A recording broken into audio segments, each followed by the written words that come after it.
14절부터 16절까지 구절을 보면 앞뒤로 감싸고 있는 구절이 무슨 유익이 있으리요? 이런 표현이 앞뒤로 감싸고 있습니다. 그러면서 가운데 알아듣기 쉬운 예를 하나 드는데 나는 믿음이 있는 사람이다 라고 입으로 떠들고 다니면서 형제의 궁핍함을 보고 말로만 위해 주는 것은 그냥 공허한 수사에 불과하다. 어떤 유익도 되지 않는다라는 그런 뜻이죠. 그래서 야고보는 의도적으로 내 형제들아 이렇게 부르고 있습니다. 그러면서 이 논지를 펼칩니다. 그리고 나서 이 형제에 관한 예를 드는 거예요. 형제들아, 형제 자매의 헐벗음과 굶주림에 대한 얘기를 형제들에게 지금 하고 있습니다. 자, 사회적 약자가 우리 공동체 안에 들어와 있다고 합시다. 근데 지금 당장 입을 옷도 없고 그래서 헐벗고 있고 먹을 것이 없어서 굶고 있는 상태입니다. 오늘 먹을 것이 없어서 굶고 있는데, 근데 소위 믿음이 있다라고 하는 사람들이 와서 평안하시죠? 이렇게 물어봐요. 평안하지 않잖아요. 에이레네가 없잖아요. 샬롬이 없는 상태입니다. 그런데 그 형식적인 말을 인사를 건넵니다. 그리고 이렇게 얘기합니다. 춥게 보이네요. 옷 좀 입고 다니세요. 많이 못 먹어서 좀 이렇게 기력이 없어 보입니다. 좀 드시고 다니세요. 이런 말은 농락이죠. 예. 어떻게 보면 놀리는 거라고 할 수 있겠죠. 지금 현재 결핍인 사람한테 실제적 도움을 주기는커녕 옷이 없는 것 같은데 좀 잘 입고 다니세요. 기력이 없어 보이니까 좀 잘 드시고 다니세요. 그 말 자체가 결핍된 언어고 공허한 수사라는 것입니다. 우리가 지난주에 안식일에 대한 예수님의 바리새인들과 논쟁을 펼치는 모습을 봤습니다. 한번 떠올려 보겠습니다. 예수님이 제자들이 얼마나 배가 고팠던지 안식일임에도 불구하고 밀 이삭을 잘라서 먹었어요. 이삭을 잘라서 먹었다는 것은 정말 배가 고프지 않고는 할 수 없는 행동 아니겠습니까? 예수님이 제자들이 안식일 골라가지고 오늘 한번 안식일 날 한번 우리 한번 일탈 한번 해볼까 이러면서 배가 막 별로 안 고픈데도 밀이삭을 잘라 먹었을 리는 없잖아요. 그럴 일은 없습니다. 그 사람들도 다 유대인들이고 안식일이 어떤 의미라는 것을 다 알고 있는 제자들이었을 겁니다. 예수님은 안식일에 제자들이 밀이삭을 잘라 먹는 것을 금하지 않았습니다. 배고픈 제자들이 예수님의 마음에 더 쓰였던 거죠. 근데 바리새인들은 안식일에 일을 해서 안 된다라는 그 교리에 대한 그 확신 때문에 그 믿음이 너무 커서 배고픔이 눈에 들어오지 않는 거죠. 사람의 배고픔보다는 이 날 자체를 지키는 것에 자신들의 믿음이 있다라는 그 확신을 갖고 있었던 사람입니다. 회당에 손 마른 사람이었습니다. 피가 통하지 않아서 손이 이렇게 비틀어 마른 사람이었습니다. 근데 그 사람의 아픔보다는 안식일에 병 고쳐도 되냐 안 되냐로 예수님께 시비를 걸었습니다. 그 사람들의 눈에는 저 사람은 뭐 항상 아픈 사람이니까 굳이 오늘 고치지 않아도 크게 문제가 될 거 없다라는 생각을 한 거죠. 그런데 예수님은 그 사람의 아픔을 보셨다는 겁니다. 그리고 회복시켜 주셨습니다. 행동하셨습니다. 예수님의 가르침에 힘이 있었던 이유는 가르친 대로 행동하셨기 때문이죠. 말씀대로 사셨습니다. 당연합니다. 말씀이 육신으로 오셨기 때문에 그냥 말씀하시면서 그 말씀을 사셨습니다. 그래서 가르치심도 있었지만 예수님은 들에서 산에서 배 위에서 가르치셨지만 가르친 동시에 아픈 사람들을 고치시고 귀신을 쫓아내시고 그리고 죄인들과 세리들과 소외받은 사람들과 함께 항상 뭘 먹었어. 식사하셨어요. 그러니까 몸으로 그들의 아픔과 그들의 삶의 희노애락들을 함께 공유하셨다는 것이죠. 주님이 가르쳐 주신 기도를 보면 오늘 우리에게 일용할 양식을 주시고 이렇게 얘기합니다. 미리사 사건에서 안식일에 먹을 것이 없어서 배고픈 제자들한테 예수님이 이렇게 말씀하실 수도 있었어요. 야, 죽지는 않잖아. 하루 안 먹어도. 오늘 안식일이야. 내일 우리 먹자. 내일 맛있는 거 먹으러 가자. 치킨 좋은 데 있다더라. 내가 쏠게. 이러면서 예수님이 그렇게 하실 수도 있어요. 그런데 예수님은 본인이 제자들한테 오늘 우리에게 일용할 양식을 달라는 그 기도를 아버지께 하시면서 제자들이 오늘 일용할 양식이 없는 거에 있어서 예수님이 그 오늘을 넘기지 않으셨다는 거예요. 자기가 가르쳐 주신 그 기도를 제자들과 공유하면서 동일하게 행동하고 있었다는 겁니다. 일용할 양식이 나한테는 주어지더라도 내 주변에 일용할 양식이 없어서 굶주린 사람이 있으면 우리에게 일용할 양식이 주어진 건 아니잖아요. 나에게는 주어졌지만. 그래서 내 주변에 만일 형제나 자매가 이 일용할 양식이 없는 궁핍한 상태라면 우리 모두에게 임한 완전한 샬롬은 아니라는 것이죠. 야고보는 예수님 동생이었잖아요. 친동생. 그래서 예수님을 보고 자랐을 겁니다. 평소에 형이 어떤 삶을 사는지, 어떤 말을 하고 다니는지 동생이니까 누구보다 잘 알지 않았겠습니까? 그러니까 형의 삶 자체가 어떤 믿음에 대한 교과서나 다름없는 살아있는 교과서로 형을 보고 자랐을 거예요. 뭐 중간에 어떤 과정이 있었는지 모르겠지만 결과적으로는 야고보는 그 삶의 모든 중심은 형이었을 거라는 거죠. 그래서 야고보는 특별히 믿음이 있다고 말로만 입으로만 떠들고 다니는 그 공허한 수사를 펼치는 사람들이 더 가증스러워 보였을 거예요. 왜? 야고보에게 기준은 누구냐? 형이야, 형. 예수야. 기준이 너무 세. 그래서 떠들면서 나는 믿음이 있어 하는데 행함이 전혀 없는 사람은 포장은 빵빵한데 가스, 헬륨 가스가 들었는지 뭐 진공 포장을 빵빵한데 우와 이거 맛있는 과자인가 보다 샀는데 뜯어보니까 내용물이 아무것도 없어요. 블러핑. 완전히 그냥 공허한 소음. 포장만 있는 진공 상태의 어떤 이걸 믿음이라고 떠들고 다닌다. 야고보의 눈에는 얼마나 그게 눈에 가시였겠습니까? 행함을 소유하지 않는 믿음. 그 자체로 속이 텅 빈 포장만 있는 과자일 뿐이라는 것이죠. 과자 샀는데 와 뻥빵한 과자 열었는데 과자가 한 개 있어. 사기죠, 사기. 사기죠.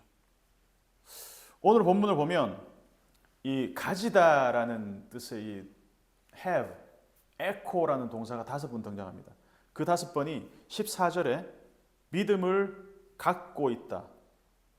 믿음을 갖고 있는 사람이 행함을 갖고 있지 않으면 2번 나옵니다. 17절에 행함을 가지고 있지 않은 믿음은 죽은 믿음이다. 소유하다는 표현이 계속 나옵니다. 18절에 2번 나옵니다. 너는 믿음을 갖고 있고 나는 행위를 갖고 있다. 에코. 그러니까 믿음을 소유하고 있다는 사람한테 야고보가 이런 제안을 하는 거죠. 자, 너희가 믿음을 소유하고 있다는데 그 믿음을 내게 보여줘봐. 나는 반대로 행함을 통해서 내가 믿음이 있다는 것을 내가 증명을 할게. 너도 과자가 있고 나도 과자가 있어. 근데 너는 과자가 있다고 하지만 사실은 그 포장을 뜯어보니까 안에 아무것도 없는 텅 빈 그걸 너는 과자라고 들고 있는 거야. 근데 나는 포장은 허술할지 몰라도 그 안에 내용물이 있어. 자, 이건 진짜야. 우리가 믿음이 있다, 믿음이 없다라고 말할 때 그 실체가 뭘까 한번 생각해 봤으면 좋겠습니다. 저 사람 믿음 있어, 믿음 없어. 이걸 어떻게 알 수 있을까? 우리는 뭘 보고 그런 판단을 할까? 그 교회에서 가르쳐온 믿음은 우리가 로마서적인 어떤 그런 표현들을 빌리자면 믿음으로 의에 이른다. 다시 말하면 행위를 통해서 의에 이를 수 없다라는 것을 강조하는 과정에서 믿음을 강조했어요. 그러니까 바울의 의도와는 다르게 믿음이 행위의 반대 개념처럼 인식이 되어 온 그게 뿌리 깊이 박혀 있습니다. 그래서 내가 믿음을 소유하면 나는 의에 이를 수 있다. 나는 믿어. 흔한 천국가. 나는 믿어. 나는 구원받았어. 여기서 오류가 생겼어요. 어떤 오류냐? 믿음이 행위와 대척점에 있는 그런 개념이라는 오류. 다시 말해서 행위, 우리가 행동하는 것은 물리적인 어떤 작용인 반면에 믿음이라는 것은 사고의 어떤 차원, 개념의 차원으로 이해해버린 것이죠. 믿음은 개념이고 사고, 어떤 인식의 차원으로 해석할 때 모든 문제가 여기서 발생합니다. 어떤 교리를 주입합니다. 이 교리를 믿으면 구원받나? 그러면 내가 그 교리에 동의하는 순간 나는 믿는 사람이다라고 얘기해 준다는 거예요. 너 이제부터 믿었으니까 너 구원받았어. 이런 식으로 얘기한다는 거죠. 운전을 배우는데 필기시험 100점 맞고 코스도 다 익히고 어떻게 운전하는지 이 사이버 운전대를 잡고 다 배웠습니다. 체득을 했습니다. 그러면 나는 운전할 줄 알아 라고 생각을 하고 도로에 나가겠다 그러면 아 그래 너 운전할 수 있으니까 키를 줄게 라고 하겠습니까? 절대 안 주죠. 내 목숨이 하나밖에 없는데 어떻게 그런 사람한테 키를 맡기겠습니까? 철석같이 나는 운전할 수 있다라고 믿고 있지만 사이버 드라이버 그런 사람들이 많다는 것이죠. 매뉴얼을 머릿속에 숙제하고 있어. 나는 믿어. 어떤 교리를 딱 이렇게 통해서 의에 이를 수 있다는 것을 나는 교리를 받았어. 교리 문답으로 나는 이해했어. 오케이. I understand. 근데 그런 식으로 해왔다는 것이죠. 필요 없다는 건 아니지만 그거를 우리는 굉장히 어릴 때부터 세뇌되다시피 해왔기 때문에 믿음과 행위를 굉장히 어떤 좀 이렇게 N극과 S극처럼 서로를 밀어내는 어떤 그런 차원으로 이해를 해왔다는 것입니다. 복음서에 나오는 귀신 들린 사람들의 공통점이 뭐냐? 귀신들은 예수님을 귀신같이 알아봅니다. 예수님이 누군지 정확하게 알아맞힙니다. 예수님이 하나님의 아들이란 것도 압니다. 하나님은 한 분이란 것들 귀신은 압니다. 사람보다 더 잘 압니다. 근데 귀신 들린 사람들이 공통적으로 하는 말이 있습니다. 당신이 나와 무슨 상관이 있나이까? 이 얘기를 합니다.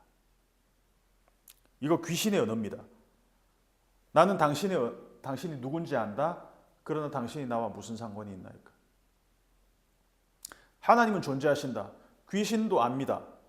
하나님은 창조주십니다. 귀신도 압니다. 하나님은 인류를 구원할 분이라는 게 귀신도 압니다. 그래서 맨날 해방을 놓습니다. 근데 그게 안다고 귀신이 믿음이 있다라고 우리는 말하지 않잖아요. 왜? 귀신은 그걸 믿지만 그렇게 살지 않으니까. 그렇게 믿는 사람들을 방해하니까. 20절에서 허탄한 사람이다라고 탄식할 때 허탄하다라고 번역한 이 케네에는 텅 비어 있다는 말입니다. 케노시스, 그러면 예수님이 비움이 케노시스죠. 케네, 비어 있다. 그리고 행함이 없는 믿음을 헛것이라고 할 때 쓰인 이 헛것이라는 표현이 아르고스입니다. 아르고스. 에르곤이 뭡니까? 에르곤, 행위입니다. 행동입니다. 근데 에르곤 앞에 아를 붙였어요. 그러니까 에르고스입니다. 그런데 이게 모음이 부딪히니까 그냥 에르고스로 하지 않고 아르고스라고 했습니다. 이게 뭐냐? 창세기 1장에 나오는 혼돈과 공허 상태, 텅 빈 상태. 어떤 행동을 하는데 아무 의미가 없어요. 그럼 우리 속된 말로 뭐라 그럽니까? 아이고 헛짓거리 했구나 이렇게 얘기하잖아요.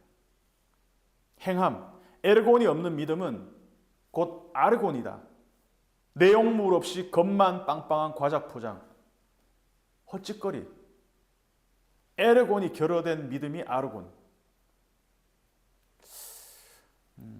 야고보는 믿음이 행동으로 이어진 두 사람의 예를 드는데 한 사람은 아브라함이고 한 사람은 라합입니다. 이 두 사람은 엄밀히 말해서 유대인들의 이 인식 체계로 볼 때는 양극단에 있는 사람이죠. 한 사람은 유대인의 뿌리이면서 그들의 정체성 그 자체인 아브라함, 그리고 라합은 이방인 여자이면서도 가장 천한 직업을 가졌던 그런 사람입니다. 그러니까 존재의 무게가 완전히 다른 두 사람을 행동하는 믿음의 예로 딱 두 사람을 이렇게 딱 붙였어요. 의도적으로. 그러면서 자, 먼저 아브라함을 봅시다. 아브라함의 믿음을 우리가 쭉 한번 이렇게 돌이켜 본다면, 우리가 아브라함 사이클을 했잖아요. 아브라함의 믿음 그래프가 이렇게 우상향하면서 쭉 계속 올라갔던가요? 주식시장, 부동산 시장도 이렇게 지속적으로 우상향하는 그래프는 없습니다. 출렁했다가 어느 순간 다시 올라가 있고, 다시 툭 떨어졌다가, 이런 식으로 길게 볼 때는 우상향한 거에 맞습니다. 그러나 아브라함은 결정적일 때마다 하나님을 의심하고 믿음대로 행동하지 않고 그렇게 살았어요. 그런데 웃기는 건 아니지만 하여튼 재밌는 거는 창세기 15장 6절에서 이미 하나님을 아브라함이 믿으니까 이것을 하나님이 그의 의로 여기셨다 이렇게 얘기합니다. 그러면 이때 말하는 믿음은 완성형 믿음인가? 더 이상 어떤 더 나아질 것 없이 없는 그냥 완성된 믿음인가? 그게 전혀 아니라는 걸 우리가 알 수 있습니다.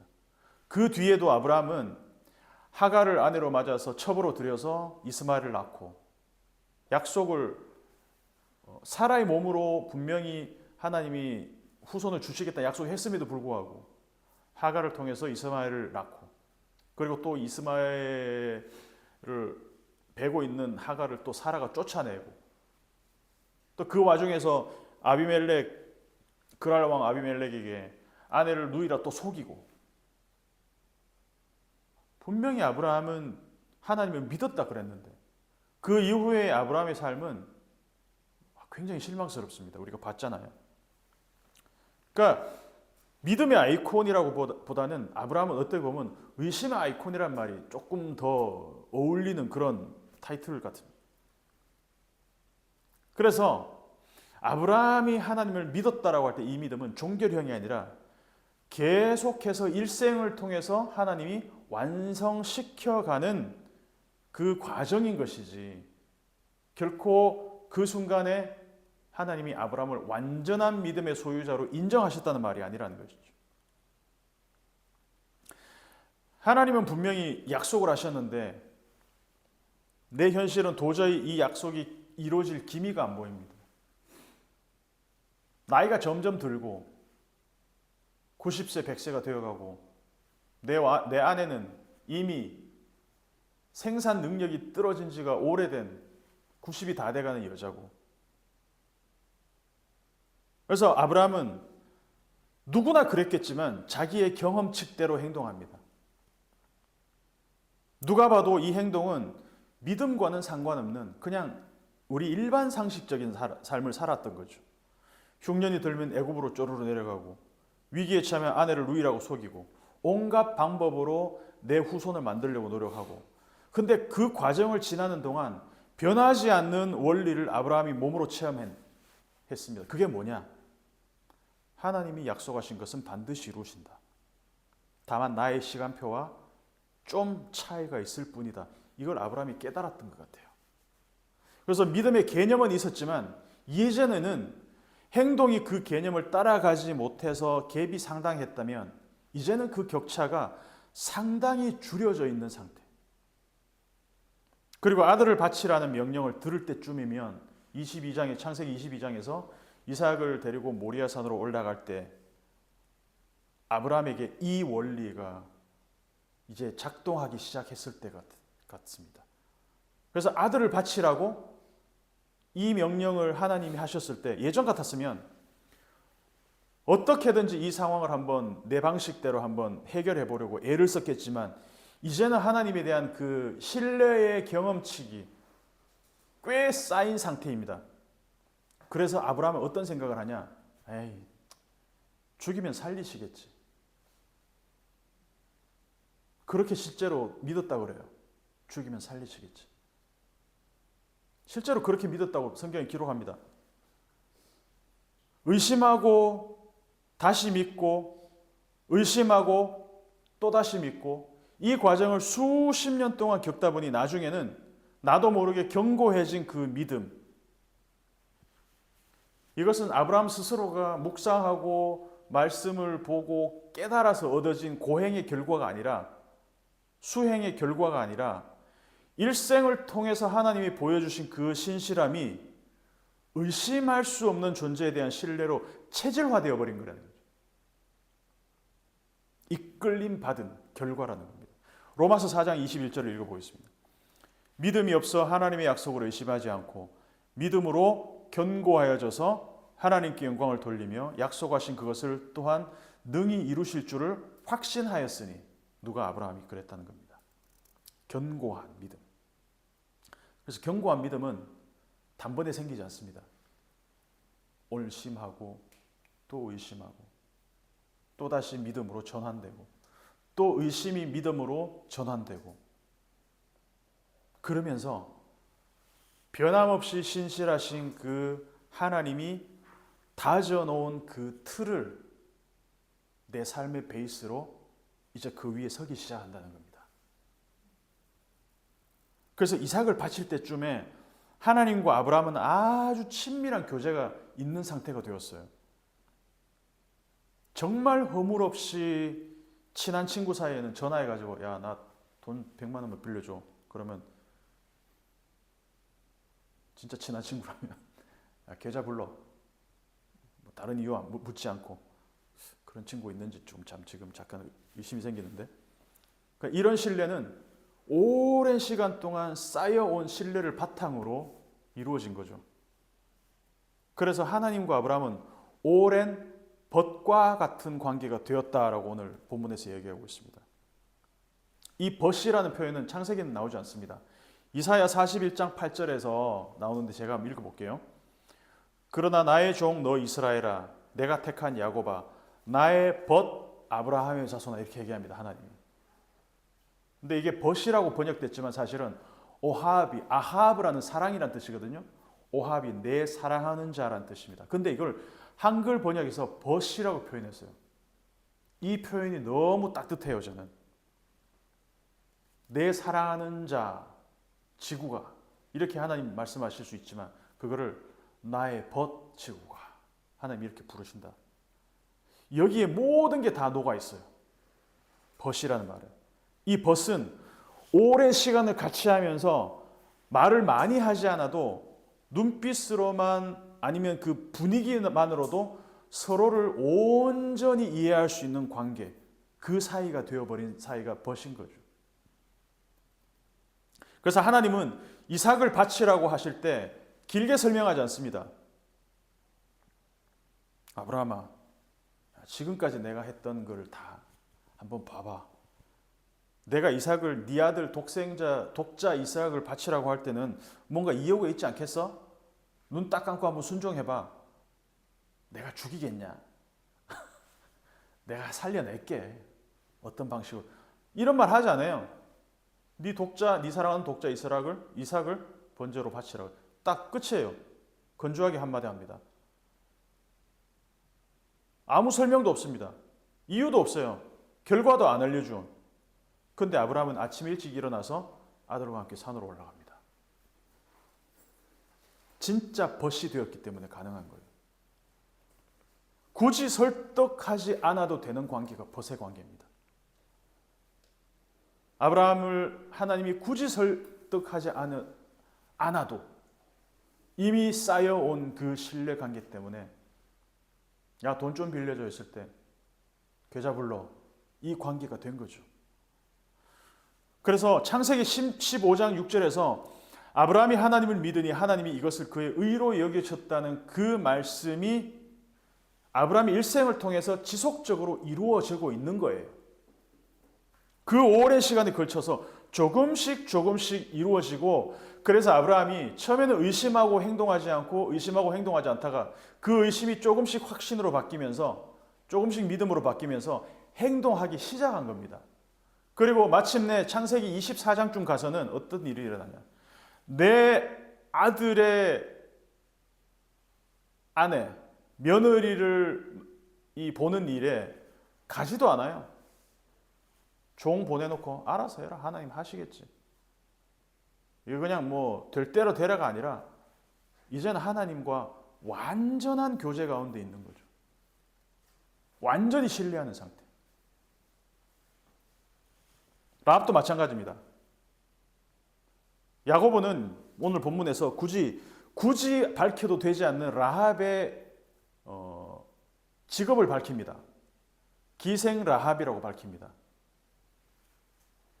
예수님의 모계 쪽 조상인데 굳이 이런 표현을 썼을 필요가 있을까? 우리 형이 한참 올라가는 이 모계 쪽 조상인데 굳이 왜 이 기생이라는 이런 기생이라고 썼지만 프라스티튜트라는 뜻입니다. 포르네라는 뜻입니다. 몸을 파는 그런 직업을 밝혔습니다. 전혀 아브라함과는 결이 다른 정체성의 이방인, 몸으로 먹고 사는 가장 어떻게 보면 터프한 직업을 갖고 있는 그 직업 여성의 몸에도 불구하고 라합은 그 여리고성에 사는 그 어느 누구도 하지 않은 성문을 활짝 열어주는 일을 하게 됩니다. 두 정탐꾼을 숨겨주고 다른 길로 안내합니다. 무엇이 라합으로 하여금 행동하게 했을까? 라합은 아브라함과는 살아온 삶의 궤적 자체가 아예 달라요. 라합은 여리고에 사는 다른 사람들처럼 얼마 전에 소식을 들었습니다. 어떤 소식? 여호와라는 신의 백성들이 지금 어마어마한 인원들이 애굽에서 가나안으로 지금 몰려오고 있다. 그 제국에서 이끌어낸 그 신이 지금 여기를 통과하고 있단다. 그래서 여리고 사는 대부분의 사람들에게 이 소식은 두렵고 떨리는 소식이었지만 라합에게는 이 소식이 복음이고 구원의 소식이었습니다. 나의 이 힘들고 이 터프한 이 삶의 이 사이클에서 나를 구원해 줄 어떤 존재가 오고 있구나. 그래서 아브라함은 지속적으로 하나님과 하나님이 불러내신 이후로 쭉 관계를 이어왔다면 라합은 어느 날 갑자기 하나님이 찾아오신 거예요. 갑자기 오랜 시간 빌드업이 된 그런 상태에서 하나님을 만난 게 아니라 쑥 갑자기 내 삶에 그냥 툭 던져진 폭탄처럼 하나님 찾아온 겁니다. 그래서 어떤 사람은 아브라함과 같이 믿음의 행동을 하는 사람들이 있습니다. 꾸준하게 신앙의 어떤 그 길을 가면서 의심하고 또 돌아섰다가 다시 믿고 이 과정을 반복하면서 아브라함과 같이 견고해지는 사람이 있는가 하면 어떤 사람은 라합처럼 어느 순간 갑자기 찾아온 하나님, 우리 전문용어로 횟가닥해서 하나님을 만나서 그런데 두 사람의 공통점은 뭐냐? 행동했다는 겁니다. 그리고 두 사람의 공통점이 또 있습니다. 예수님의 족보에 나옵니다. 그리고 둘 다 공동체적 구원에 대한 그 이야기를 하고 있습니다.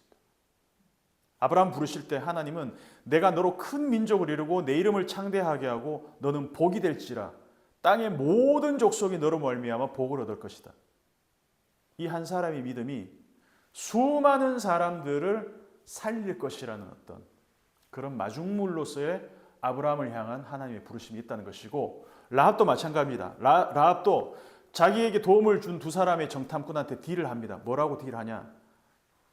내 부모, 내 형제, 그에 속한 모든 사람을 살려줘서 우리 목숨을 죽음에서 건져내라. 우리 목숨을 죽음에서 건져내라. 공동체적 구원. 이게 성경이 말하는 믿음의 핵심이라는 것입니다. 마지막으로 마태복음 7장 21절에서 27절을 같이 읽고 오늘 말씀을 정리하도록 하겠습니다. 왜 마태복음 7장 21절에서 27절이냐? 야고보는 예수님의 말씀, 내 형이 이야기한 것들을 자기 서신의 1차 자료로 삼았을 가능성이 굉장히 높습니다. 그 중에서도 산상수훈에 나오는 이 내용은 특히 야고보의 서신과 그 맥락이 완전히 일치합니다. 같이 한번 읽겠습니다. 마태복음 7장 21절부터 27절까지 읽고 오늘 말씀을 마치도록 하겠습니다. 시작. 나더러 주여 주여 하는 자마다 다 천국에 들어갈 것이 아니요 다만 하늘에 계신 내 아버지의 뜻대로 행하는 자라야 들어가리라. 그날에 많은 사람이 나더러 이르되 주여 주여 우리가 주의 이름으로 선지자 노릇하며 주의 이름으로 귀신을 쫓아내며 주의 이름으로 많은 권능을 행하지 아니하니까 하리니 그때 내가 그들에게 밝히 말하되 내가 너희를 도무지 알지 못하니 불법을 행하는 자들아 내게서 떠나가라 하리라.